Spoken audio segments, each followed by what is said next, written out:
Yes. Yes, we definitely have to cover this really quick. Supreme Court Justice Stephen Breyer has officially announced his retirement after 27 years on the court. Stephen Breyer sent an official letter to the White House on Thursday indicating his retirement would be effective when the court breaks for the summer in June or July, per the Supreme Court's press office. Breyer appeared at the White House alongside President Joe Biden for the announcement.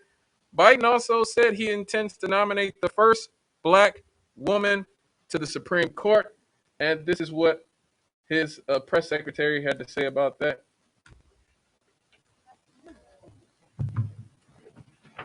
The president has stated and reiterated his commitment to nominating a black woman to the Supreme Court, and certainly stands by that. For today, again, I'm just not going to be able to say anything about any specifics until, of course, Justice Breyer makes any announcement, should he decide to make an announcement. He has nominated a historic number of judges who are people of color. A historic, I don't know if it's a historic number of women, but a majority of the judges he has nominated are women. That speaks to his desire and his interest in having courts around the country that look like America and that represent the experiences of America, including public defenders and others. So that is the evidence of his commitment to that I would point to. Is there? So Rev, you just heard Jen Psaki talk about Joe Biden's commitment to naming a black woman to the Supreme Court. Now, exactly what do you think about that? I know what I think, but what do you think about that? I saw the article. Apparently, the presumed nominee. Oh gosh, I can't think of her first name, but her last name is Jackson. She's Yeah, I saw that. already been nominated to an appellate court. I don't know if she got appointed to it or not, but she had already been nominated for that, and then this happened, and so that sort of upped the stakes, and so now they're looking at her. From what I was able to read about the lady, she's highly respected, and in fact, She clerked for Breyer. Right. So okay,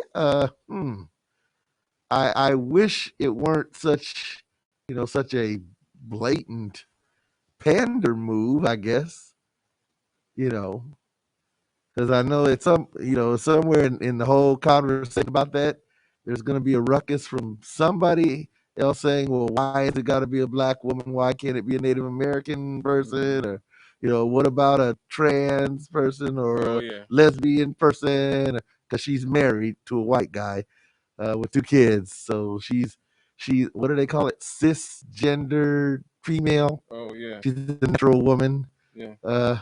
Gosh darn, that nowadays that's not quite enough. Right. You're not a real woman unless you used to be a man. Uh, Gosh, gee whiz.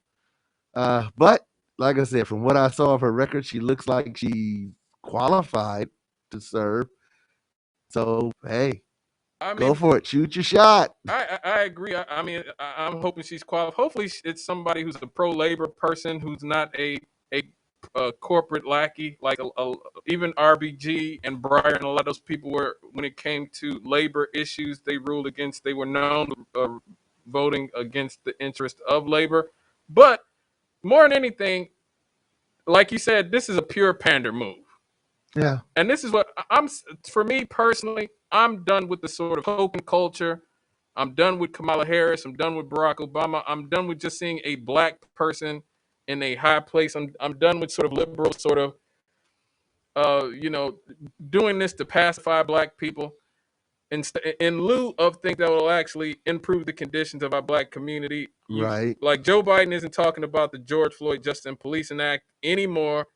Now they waited to he had no real political power to even try to push the John Lewis Voting Rights Act when he disbanded the police commission. Remember, Joe Biden promised to have a police commission to basically help reform policing, But then they disbanded it as soon as he got in office and said, well, we're going to focus on the George Floyd justice and policing gang. Chirp, chirp, chirp. Yeah, chirp, yeah, yeah. chirp. Nothing. So basically, they do this stuff. They give us Kamala Harris as vice president. She's completely powerless. She's the most unpopular vice president in modern history. Everybody can see how phony and fake she is, basically. And she ain't black. Exactly. Not her father certainly didn't consider himself that. You look at Barack Obama, you look at all these people who are just sort of there to be black faces in high places, so black people will keep going out. Wait a minute. Do that again. What, Barack Obama? No, the part of that. Oh, the black faces in high places? Whoa. Yes. Just black faces, just a black face. I want to see that. Trending. Yes. Hashtag black faces wife in high places. Yes. Make it happen, y'all. Come chocolate on. imperialist, chocolate corporatist. And so hopefully if they do get a black woman, hopefully she's somebody who's actually going to work for or at least judge in the interest that is not too damaging to the black community. We have a